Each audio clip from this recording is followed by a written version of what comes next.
जय जगन्नाथ समस्त को श्रीमद् भगवत गीता समस्त को मोर नमस्कार। भगवत गीता की ज्ञान केते गुण गरिमा केते लोकों पाखरे पहुँची पारिछि।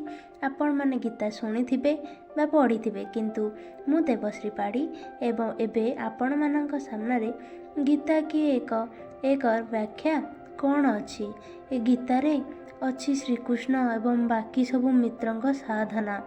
ये मोर एक प्रयास कि गीता आजिकल जुगरे आमे समस्ते सहजरे बुझीपर बुझिकी गीता की उपयोग करवा। तेबे गीता की बारे में बहुत किछि कहा जाइछि बा शुणा जाइछि।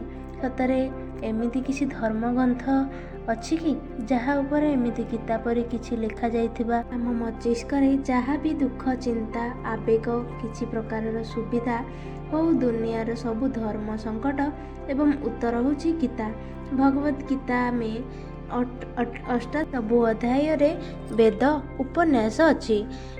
हेलो फ्रेंड्स, वेद उपन्यास कथा शुणिकी कौन डरू नाहंती? तो जदि डरू थांती जदि डरू नाहंती चलतु गीता आरंभ करिबा। अध्याय 1 प्रथम अध्याय अर्जुन विषाद जोग। धृतराष्ट्र उवाच धर्म क्षेत्रे कुरुक्षेत्रे समवेतायुजुस्तवः मामकाः पांडवा चैव किम कुर्वीत संजय। धृतराष्ट्र पचारिले, हे संजय, धर्मभूमि कुरुक्षेत्र रे मोर पुत्र माने और पांडव माने युद्ध करने निमंते एकत्र होई कौन कले?